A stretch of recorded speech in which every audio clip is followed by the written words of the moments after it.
3.1.A.9 Koneksi Antar Materi CGP Angkatan 4 Kabupaten Bogor. Bersama fasilitator saya, Bu Eli, selaku dari MPD, dan juga pengajar praktik saya, Dr. Wulan Widaningsih MPD, serta saya sendiri sebagai CGP adalah Emilia Fatima MPD. Yang pertama, pertanyaannya, bagaimana pandangan Ki Hajat Dewantara dengan filosofi Tatak Triloka memiliki pengaruh terhadap bagaimana sebuah pengambilan keputusan sebagai seorang pemimpin pembelajaran diambil? Tentu, filosofi Tatak Triloka yaitu Inarto Sungturodo, Ing Madya Mangunkarso, Tutpuri Handayani memberikan pengaruh besar dalam pengambilan keputusan oleh seorang guru agar mampu memberi teladan atau praktik baik serta membantu murid serta menyelesaikan permasalahan secara mandiri sehingga di akhirnya mampu mengantar murid pada kebahagiaan karena peran guru yang sesungguhnya hanya sebagai pamong. Yang kedua, pertanyaannya, bagaimana nilai-nilai yang tertanam dalam diri kita berpengaruh kepada prinsip-prinsip yang kita ambil dalam pengambilan suatu keputusan? Dalam pengambilan suatu keputusan, tentu sangat dipengaruhi oleh nilai-nilai yang tertanam dalam diri kita. Nilai-nilai bagaikan gunung es yang hanya terlihat kecil di permukaan air, tetapi merupakan bagian yang besar di dalam bawah sadar kita. Maka penting untuk membentuk nilai-nilai positif dalam diri kita yang nantinya akan menjiwai setiap keputusan yang kita ambil, yaitu melalui pendidikan moral.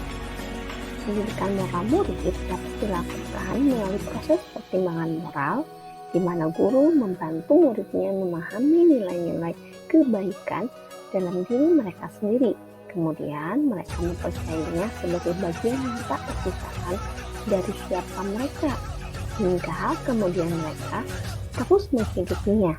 Guru dengan karakter yang baik melestarikan nilai-nilai kebaikan di tengah masyarakat melalui murid-muridnya. Seperti contoh ilustrasi gunung es di pojok kanan bawah. Nah, itu adalah sebagian proses dari penerapan menanamkan nilai-nilai moral dalam diri seorang murid.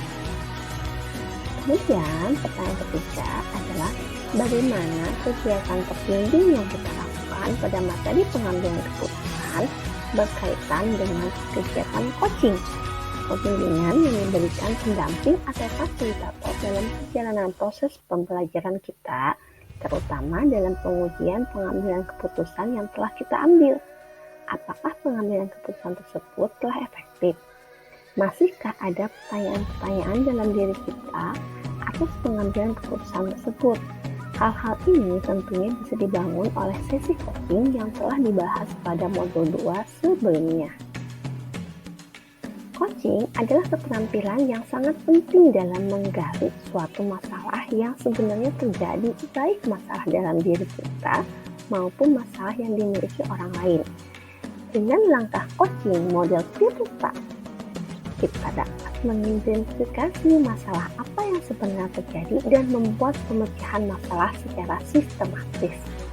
Di mana konsep coaching Tirta sangat ideal apabila dikombinasikan dengan 9 langkah konsep pengambilan dan pengujian keputusan sebagai evaluasi terhadap keputusan yang kita ambil.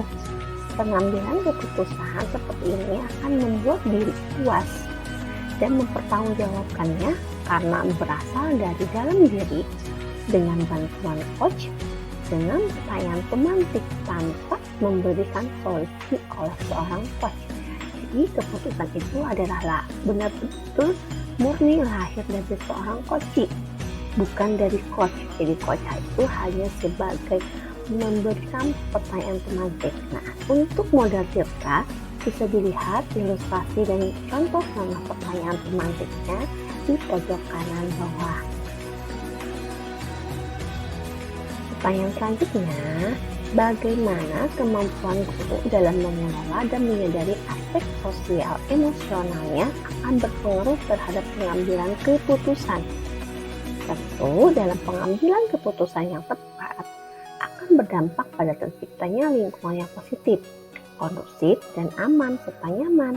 Maka untuk melakukan perubahan tersebut diperlukan inquiry apresiatif dengan model baja. Buat pertanyaan, ambil pelajaran, gali impian, jabarkan rencana, dan terakhir atur eksekusi. Sebagai seorang pendidik, kita harus menjembatani perbedaan karakter, minat, profil, dan kebutuhan murid kita dengan pembelajaran berdiferensiasi, sehingga dengan adanya pembelajaran yang berpihak pada murid tersebut akan memudahkan siswa mendapatkan kompetensi sosial emosional. Karena semua faktor tersebut penting bagi pembelajaran untuk mencapai profil pelajar Pancasila. Pertanyaan selanjutnya, bagaimana pembahasan studi kasus yang fokus pada masalah moral atau etika kembali pada nilai-nilai yang dianut seorang pendidik? Pada pembahasan studi kasus yang berfokus pada masalah moral atau etika, diperlukan kesadaran diri atau self-awareness atau keterampilan berhubungan dengan sosial untuk mengambil keputusan kita. Nah, dalam pengambilan keputusan, kita dapat menggunakan 9 langkah konsep pengambilan dan pengujian keputusan, terutama pada uji legalitas, untuk menentukan apakah masalah tersebut termasuk rujukan moral, yang berarti benar versus salah, ataukah dilema etika yang merupakan permasalahan benar versus benar. Apabila permasalahan yang dihadapi adalah rujukan moral, maka dengan tegas seorang guru, kita harus kembali ke nilai-nilai kebenaran. Tentu kita pun tidak lupa dengan membudayakan kesepakatan bahas dan pembiasaan restitusi daripada sanksi atau hukuman sebagai solusi mendisiplinkan murid. Selanjutnya, pertanyaannya, bagaimana pengambilan keputusan yang tepat? Tentunya berdampak pada terciptanya lingkungan yang positif, kondusif, aman, dan nyaman, di mana pengambilan keputusan yang tepat dapat dipertanggungjawabkan tentu akan berdampak pada terciptanya lingkungan yang positif, kondusif, aman, dan nyaman. Maka untuk melakukan perubahan diperlukan suatu pendekatan yang sistematis menggunakan pendekatan inquiry apresiatif model baja untuk melakukan perubahan ke arah yang lebih baik. Selain itu, dengan kita melakukan inquiry apresiatif model baja akan memudahkan memahami kekuatan aset yang dimiliki sebagai sumber daya yang potensial. Tentu semua harus sesuai dengan trilogi pendidikan, nilai dan peran guru penggerak, serta berpihak pada murid untuk mencapai profil pelajar Pancasila. Kemudian, selanjutnya, apakah kesulitan-kesulitan di lingkungan Anda yang sulit dilaksanakan untuk menjalankan pengambilan keputusan terhadap kasus-kasus dilema etika?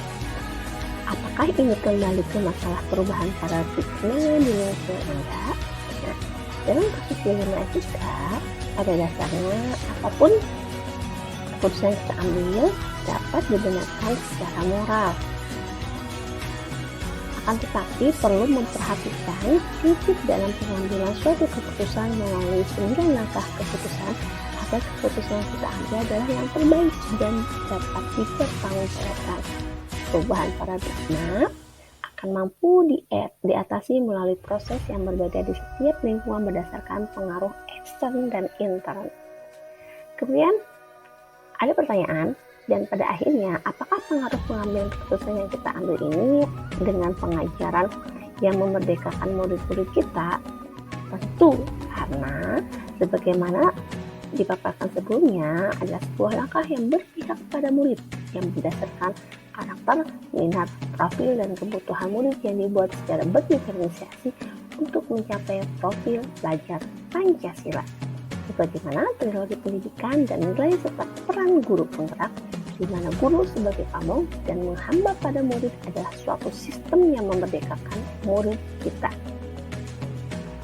Bagaimana seorang pemimpin pembelajaran dalam mengambil keputusan dapat mempengaruhi kehidupan atau masa depan murid-muridnya? Tentu sangat berpengaruh karena guru adalah pemimpin pembelajaran sebagai pamong yang ibaratkan seorang petani yang menyemai benih. Benih tersebut dapat tumbuh subur apabila dirawat, di mana benih tersebut adalah murid kita, sehingga harus dijaga dengan baik. Demikian juga dengan murid. Seorang guru bertanggung jawab untuk mengembangkan potensi yang dimiliki murid, sebagaimana petani yang menyemai benih untuk mendapatkan hasil yang baik, sehingga setiap keputusan guru akan berpengaruh pada masa depan muridnya.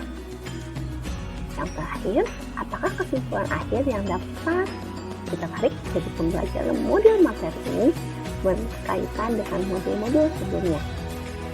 Nah, yang pertama adalah pengambilan keputusan adalah suatu kompetensi atau skill yang harus dimiliki oleh seorang guru dan harus berdasarkan kepada filosofi Ki Hajar Dewantara yang dikaitkan sebagai pemimpin pembelajaran.